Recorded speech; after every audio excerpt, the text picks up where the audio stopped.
Тема бешенства для нас, для Республики Алтай, очень актуальна, поскольку вот за последние годы у нас по 4-6 случаев заболевания бешенством, это лабораторно подтвержденные, которые мы отправляем в Иркутский, в Омский институт, и они подтверждают вот это заболевание.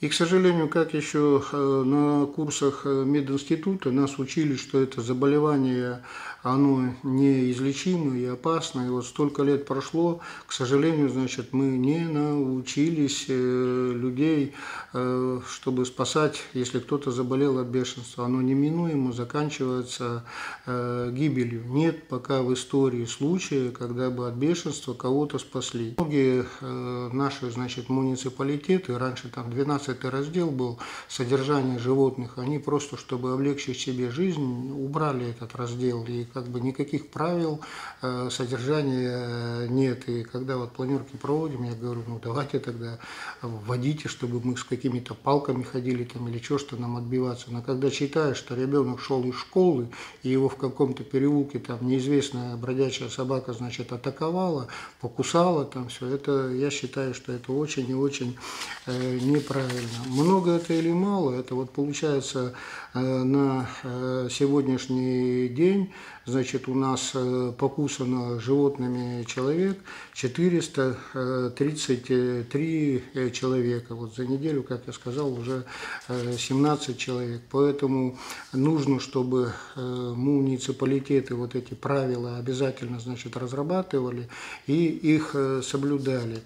Вот еще бы хотел один факт такой привести, что вот, допустим, город Горно-Алтайск. У нас только собаки, которые имеют владельца, значит, они 59 раз вот в этом году уже становились, кого-то покусали.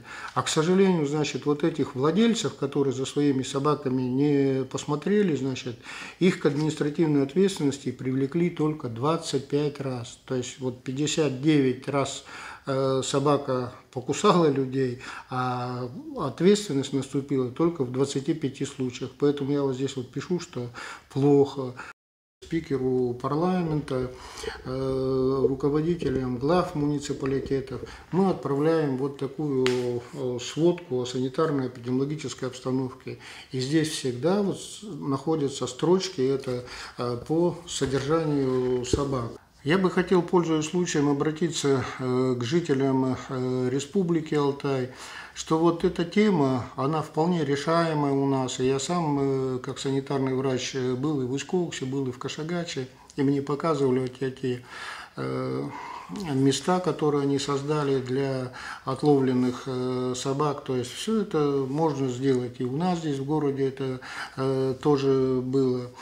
И второе, самое-то главное, что если кто-то, люди решили держать собаку, то собаки тоже, они вот как люди, могут куда-то там выбежать во двор, погулять, там носами там столкнуться с другими собаками и могут, значит, заразиться вот этим же бешенством. Как вот мы людей сейчас прививаем от коронавируса, точно так же и собак надо обязательно прививать от бешенства. Я знаю, что ветеринары большие усилия к этому прилагают, и что паспорт на каждую собачку заводят, и значит, что даже когда вот ваша собака кого-то покусает там или что, мало ли там дразнили там, то вот при наличии этого паспорта вы всегда докажете, что ваша собака не может стать источником бешенства, потому что она получила прививки. Еще очень важно помнить, что вот прививка против бешенства, она для владельца собаки обходится бесплатно.